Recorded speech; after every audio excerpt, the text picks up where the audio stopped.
G'day everybody, how you going today? It is so good to see you. I do hope you are super well. In this video, I want to talk about, is this the future of mid-tier cameras? Now we have some mid-tier cameras here from Sony, from Panasonic, and from Nikon. The reason that we have the Panasonic S5 IIx here today, I think it's an example of what we might see across some of the other brands, Canon, Sony, and Nikon. In this video, I want to talk about what's in this camera that makes me excited that I think we will see across all of these brands, and why is it that I purchased it. And part of that is simply because really, the only way you can truly understand these cameras deeply is to use them without the pressure of embargoes, without the pressure of time, and just taking them out and shooting them as you normally do. When first using a camera or a lens, a lot of things do become apparent very, very quickly. But there are some things that over time reveal themselves, perhaps features that you might not always use, let's say like pre-capture or pixel shift. And simply, these are things that happen over time. And there's also something about kind of deliberately creating a scenario to test something versus just naturally using it as you normally would. This camera here, the Panasonic, it is the newest of the mid-tier cameras. The S5 II just over a year ago, and then the S5 IIx came a few months later. Just in the last few weeks, Panasonic have released a major firmware update for both the S5 II and the S5 IIx. In this video, let's talk about where I think the Panasonic S5 II/X, where that's pointing the mid-tier today.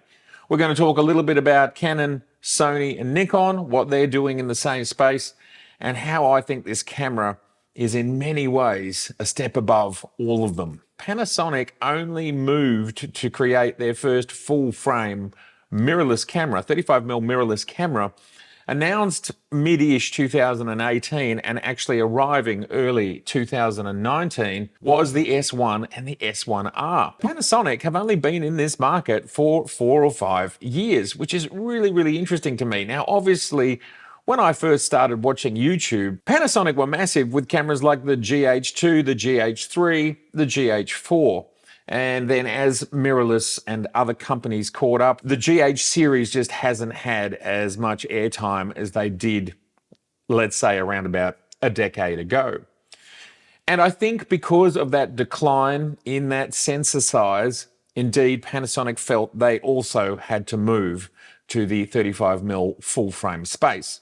And here we are in what I think is the most hotly contended sector of the market. And right now we have the Canon R6 II, we have the Sony A7 IV, we have Nikon with the ZF and the Z6 II. They are all in this space. They are all at very similar price points, and they all offer a lot of really similar features. But it's the things that the Panasonic does that all of the rest of them don't really do, which I think points the future of where this mid-tier is going. Let's start with the fact that the Panasonic, both of them, are very well priced. Right now, the S5 II is around $17.99 and the S5 IIx is $19.99. The Canon R6 II also comes in at $19.99. The ZF comes in at $19.99. And the Z6 II is now $14.99, so significantly cheaper, but it is most definitely the most senior of all of these cameras. It is now 4 years old, give or take, which is why we do have fairly strong expectations that something will be coming in this space sometime soon. And then we have the A7 IV, and it's the only one of these cameras that is not a 24 megapixel camera. It is a 33 megapixel camera.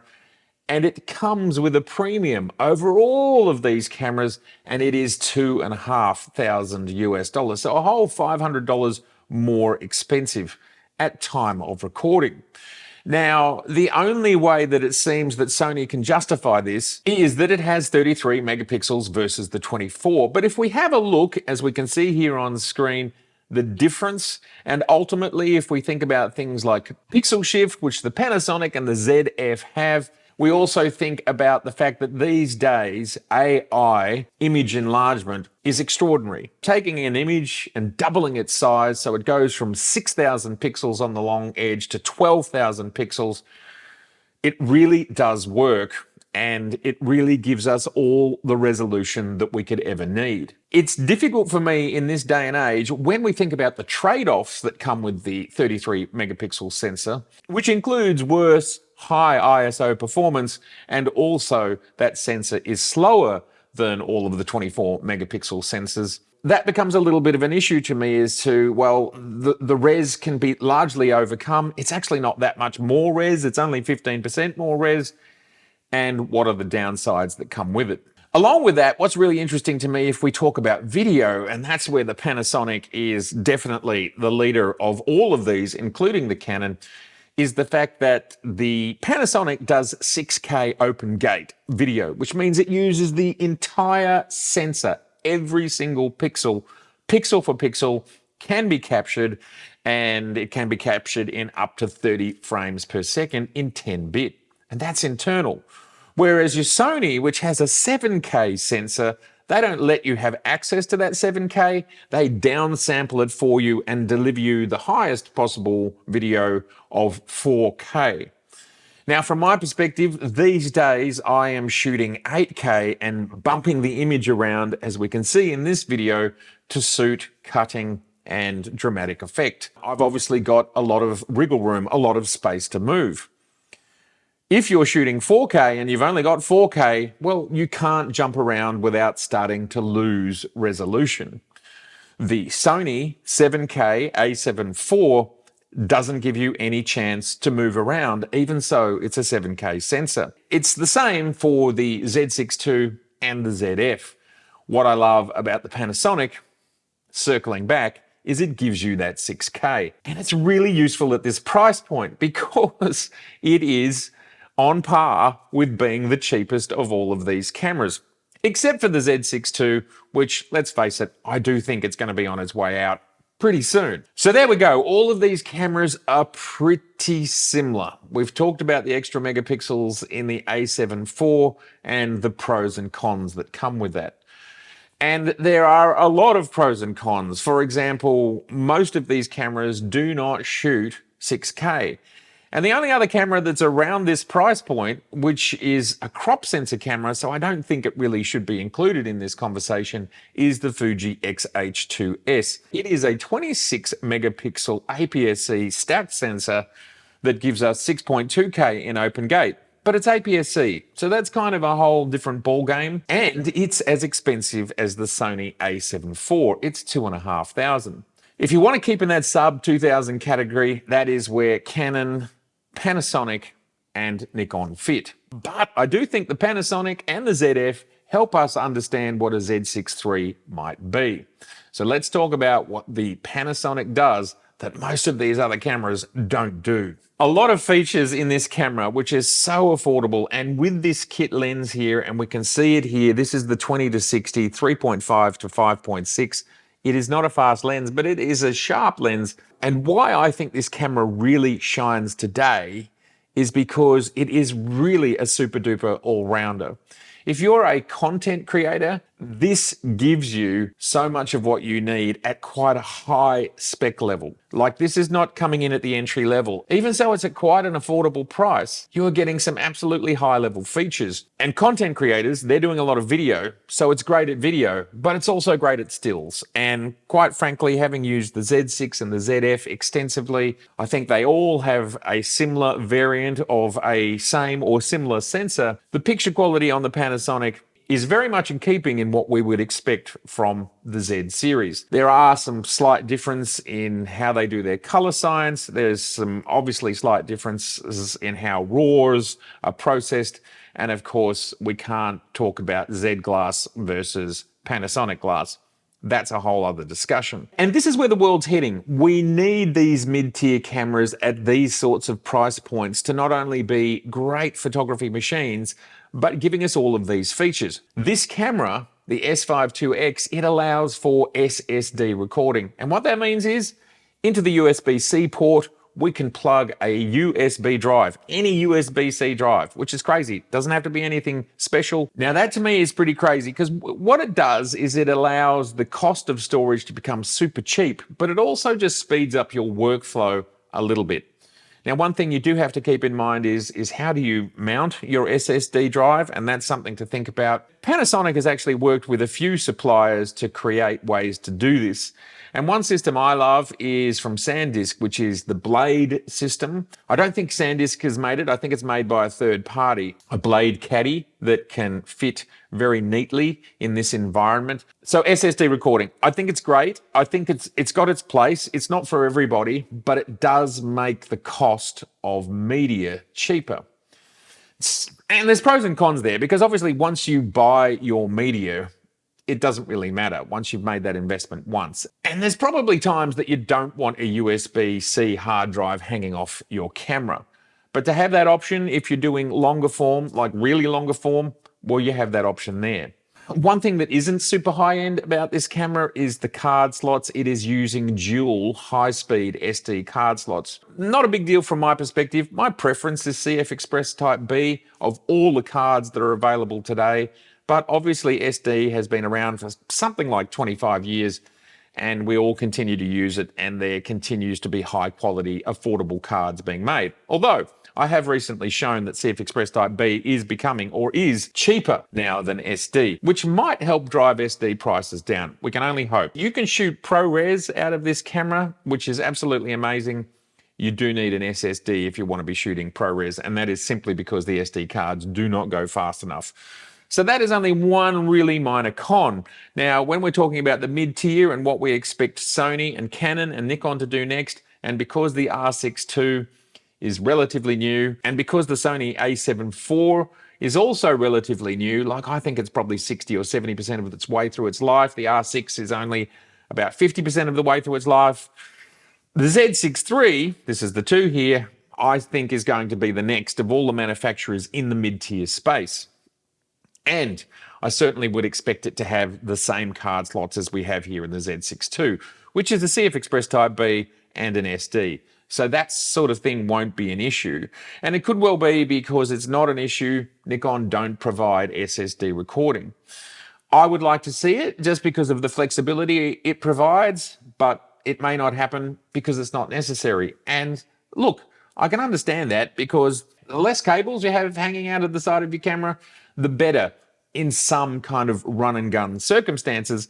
But in other circumstances, when you're set up on a serious tripod, like I am here with the Z9 and the 50mm 1.8, you're quite happy to have as many things as you like being plugged in, especially if it improves your workflow. SSD recording. So that's one thing that we might see in the future of all of these cameras, especially if they're wanting to compete in this very competitive market, which is content creators, but it's also image makers of all type being pushed more and more into the video space. That's just the world we live in today. And quite frankly, with AI, it's easier for AI to create stills than it is to create videos. Of course, it's just going to keep rolling on for everything, but I think video is a very large part of all of our futures if you are a working professional. Directly from this camera, I can Wi-Fi to a laptop or a mobile device and stream live, which to me is pretty nuts, and I think it's, again, part of the future. So that's just another one. We'll move on from that, but yeah, I think once I work out how to do that, I might be dangerous. I might be going live all the time because I've always wanted, there's a video you can see from like 4 years ago where I've always been trying to go live from my 35mm devices because I didn't enjoy doing it from, say, an iPhone because it's just the picture quality isn't there for me. I'm a photographer. My whole life I've been trying to make things as beautiful as possible. That's me. That's what I do. That's what I love. To be able to literally run around with this camera, and as long as I stay within Wi-Fi range of a phone or a laptop, I can stream to the world and use 35mm lenses. Amazing. Another thing is the camera's Wi-Fi to cloud, so we can send raw files or we can send proxy video while we're on the go. So that means you can be shooting something and it is landing on your editor's desk as you're going for video, and the raw files are also, raw stills can also do the same thing. Another aspect of the Panasonic is that it has inbuilt active cooling. It's actually got a fan in there.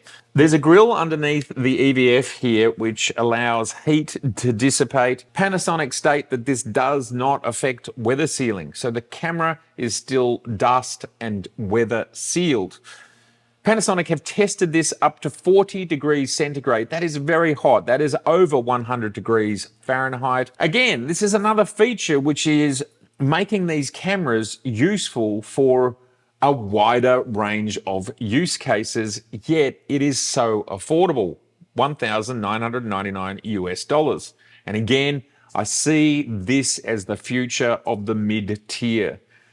Just bringing so much value. Whether it's Canon, Sony, or Nikon who do it, this is doing it today. And so this is what the companies have to think about.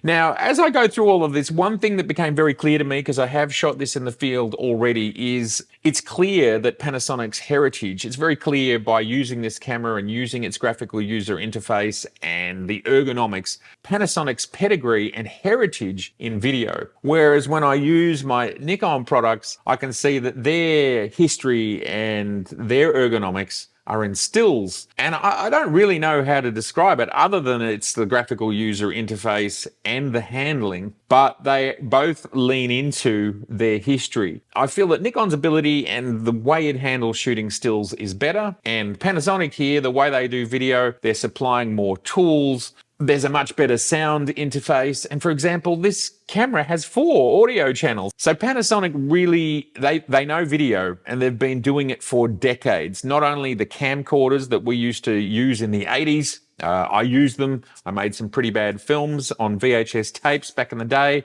I'm not sure any of us want to see those films. They've also made broadcast cameras, the sort of cameras that you'll see news people have over their shoulders. Now, next is in-body image stabilization. And again, I feel like this is something that Panasonic have been working really, really hard on. On paper, it doesn't sound like their ibis is any better than Sony or Canon. It looks like it's similar on paper to what Nikon are doing. But in real terms, in real world usage terms, I feel like the Panasonic is very good.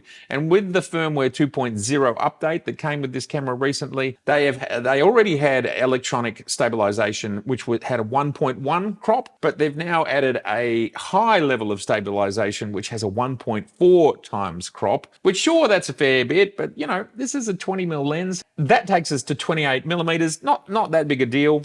Just the tests that I've performed so far, it's very stable, it's very impressive, and when running and gunning, perhaps not having to worry about a gimbal in all or some situations, that's pretty cool. So I would love to see all manufacturers pushing their stabilization as far as possible, because that makes what we do, especially as content creators, but also as professional video providers, it just makes it all easier. And I can tell you, working with the ZF and what the Z8 and Z9 do, and the stabilization you'll find with, say, an 85 or the 135 Plena, it's actually really astonishing what they are capable of. And anything above that, very impressive. And I think Panasonic are doing a great job. It's very difficult to measure these things. But also their electronic stabilization seems to be better than a lot of what I've seen. A lot of electronics, they just kind of lose the plot, and it doesn't look real. It doesn't look like you want to use it. It's too messy. This one's, the algorithms, they're good. Now, an absolutely huge one for me is pixel shift. Panasonic call it high res mode. This camera has it. It has pixel shift. You can take it out to 96 megapixels and of course do it on a tripod, just like you can do with the ZF. But the reason I love what they're doing here, and this is to do with that in-body stabilization that I'm talking about, is you can do handheld pixel shift. Now, I haven't tested it yet. It might depend on whether you're taking your blood pressure meds or not, or how many coffees you have in the morning. This does an 8-shot, 96 megapixel handheld pixel shift. And if that works, astonishing. And I don't see why it shouldn't. We've seen it in cameras with smaller sensors from Olympus, for example. And from the best of my understanding, that stuff absolutely works. So If this works, again, this is a feature I would like to see everybody employ because, again, it makes the cameras way more useful. It enlarges the number of use cases that we can push this extremely affordable mid-tier camera to, and that's amazing. Panasonic is stating, and again, I haven't tested it, but they're saying when you use this pixel shift, they have a motion correction feature. Now, I don't know whether that means things moving in the frame. I'm guessing that is what that means. And so that might be doing a little bit, again, of what Sony's pixel shift is capable of, which is if there's a car moving through frame, it will compensate for that. Either way, I've had a bit of a think about removing moving objects from pixel shift images, and I actually don't think it's that hard, and I will make a whole video about that. Now, this camera is capable of 30 frames per second RAW, and of course, again, at this price level and at this price point, Panasonic have added pre-capture up to 1.5 seconds of pre-capture. I believe the Canon R6 II does that. Of course, it's newer than the A7 IV and the Z6 II. Obviously, the ZF has pre-capture as well. So this, again, is something that I think is going to be ubiquitous across the mid-tier. And another thing we're seeing flow into the mid-tier is full-sized HDMI ports, and that is essential to me. Now, this camera has it. The Z6 II does not. The ZF does not. The Sony A7 IV does. The Canon R6 II does not. So again, we're seeing a little bit here and there. I think it's essential for this part of the market, which is entry-level professionals wanting affordable hardware to do content creation, whether it's for themselves or for a client, because every company wants a footprint out there on Facebook, Instagram, YouTube, and so on. Full-size HDMI is the professional standard, and the other two, quite frankly, I find them to be simply annoying. And yes, your cables are more likely to break. For cameras that are aimed at professional content creation, we will see full-sized HDMI. This one has it. Also, this camera allows for anamorphic support, so it does the squeezing in camera for you. And you can also import LUTs using the standard dot cube format. Now, the S5 II and the S5 IIx have a new dual processor, so co-processors, which they actually developed with Leica. Now, that's really interesting to me. And not only do they work with Leica when it comes to processors, but we also have the L-mount alliance. This is the L-mount. Now, the L-mount alliance is Leica. That's where the L comes from. It's Panasonic and it is Sigma. So what that means is there's a really broad range of lenses available. And that within itself, I mean, it's very smart that Panasonic has started something quite new. The alliance was announced just before these cameras were originally announced about 5 years ago. And what else would be the quickest way to suddenly get a lot of lenses made? And that's with Sigma, who obviously are making lenses for, well, every mount now, because we've just had RF mount included in that, along with making lenses for Leica. This is a great partnership. It's a great opportunity. And Sigma, if you want to send me any L-mount lenses, I'd love to mount them here on the Panasonic S5 IIx. Give them a whirl. Now, also added with the latest firmware, we do have subject detection modes, which include animals, animal eye, motorbike, and of course, we do have human and human eye. Now, it's not probably, by the look of it, there's not as many detection modes as we find with, say, Nikon, which may have the most, and also there's Canon and Sony also do things like insect detection as well. I think Sony now has that. But what is exciting is Panasonic now have phase detect, and it's a first with these cameras. That's a big deal. The autofocus system is very solid, and Sony made a really big deal about the fact that their cameras can see people. They can actually see the bodies even when people turn around. And you know, that's fine that they made a big deal about it, but I have seen my Z8, Z9 and ZF do the same thing. It sees a body and it puts a box on that, and absolutely the Panasonic does exactly the same thing. If a person turns around or a person is sort of obscured, but they still can work, this thing can still work out that it's a person. So seeing that stuff is not unique to Sony, absolutely not. I have seen both of these cameras do that. It's a bit of an overview of this new system that I'm going to be playing with. I want to assure everybody I am not moving away from Z. They are absolutely my camera of choice. I'm deeply invested in it. Using the Z system brings me so much joy, and the Z glass that comes with that.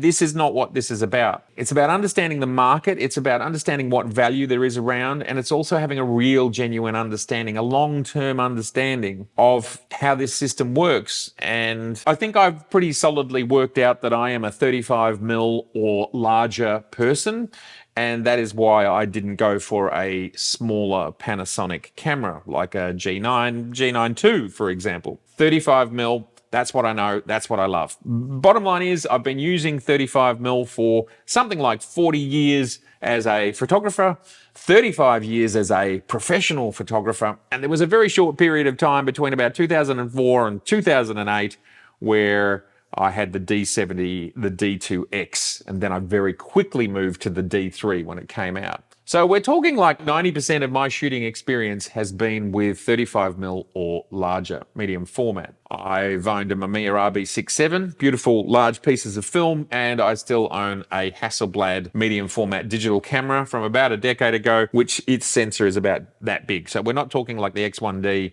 and the X2D, which has the same size as the Fuji small medium format. This is what I know. So this is what I'm interested in exploring.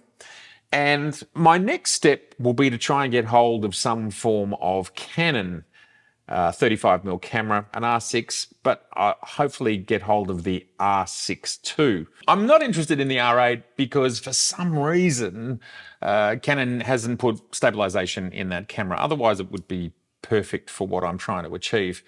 I think that camera is basically more aimed at stills and probably action and wildlife, because longer lenses tend to have vibration reduction or image stabilization built in. But for shorter lenses, when you're wanting to do low light handheld or video, very tough these days to work without stabilization when everything else, pretty much everything else has stabilization. If you go for the sort of cheaper in the range, which right now for Nikon, it's say a Z6 II, there's IBIS, or a Z5, there's IBIS. It's got it. Extraordinarily affordable. And if you look at Sony, you've got the A7C II. It's got IBIS. We'll see what Sony does over the next year or so. I do think the A7 IV, I do think we'll probably see it next year, because I think it's the end of next year will be the 4-year cycle. No rush. Plus, I'm a professional working photographer. I only need one camera system. This is being done for the sake of the channel and for me having a broader depth of understanding. Let me be clear, Z is going nowhere. That is where I have put my professional investment into. The gear absolutely performs above and beyond what I need for all of my use cases. It's literally about learning and understanding and actually having in-hand real-world experience. Plus, by understanding what this is capable of at this price point, it helps understand actually, truly what is possible in the market. And companies can make claims about what their cameras do, but then you actually go and use them and then you know whether those claims are realistic. These are the things that you have to test, and then in the real world you test it 2 or 3 times and then you really go, yeah, all right, it does it. Not only does it do it, but I can actually rely on it, and that's really critical. For a channel like this, it's a really long journey to be across multiple brands. And if we look at this space, it really is only quite large channels that manage to have a bit of a kit in everywhere just to understand the pros and cons of everything. And these are usually channels 100,000 to 200,000 subscribers. And that's just simply about scale. And, well, there's no two ways around it. I am still actually a small channel in real terms, and the finances just don't make it possible for me to just pull the trigger on whatever I feel like on any given day. That's just the way it is. Anyway, I would love to know your thoughts across all of this stuff. Like maybe you are a Z6 or a Z6 II owner and you're wondering what's next. And I think by looking at what we've looked at, we can get a really good understanding of where this camera right here, which is pretty close to 4 years old, most likely to be coming soon. Fingers are crossed. I think we can get a really good sense from all of this what might be happening. But it's not just about Nikon. It's about, well, what are these guys doing? What is Sony going to do with their A7 V in 18 months' time? And whenever we get an R6 III, it's just going to lift. I mean, I can't believe, from my personal perspective, who's had such a really interesting view on the transition from film to digital. Like, I was a film user for almost 20 years before digital arrived, like digitals that we could actually use, cameras like the D70, which were reasonably priced, but of a high enough quality to actually use professionally. That's now 20 years ago. Actually, it's the 20th anniversary. We should be doing a 20th anniversary special about the D70. What am I thinking? Ah, yeah, we got to do that next. I've just seen, I've seen the technology, and I've always tried to push it as hard as possible. Always pushed it as hard as I could. And so I love this journey. I love what all of these companies are doing. And I'd actually love them all to give each other a big hug and work more together, because we're all actually striving for the same outcome, which is to enjoy life, get out there and shoot and meet people and have fun, and do it at a reasonable price and at a reasonable level of quality. That's what we're all just trying to do. And all this other stuff that goes on, it doesn't really make much sense to me. Anyway, it's been so good to see you, which it always is. So good for us to see each other. I know some people have a problem with that, but hey, that's just me.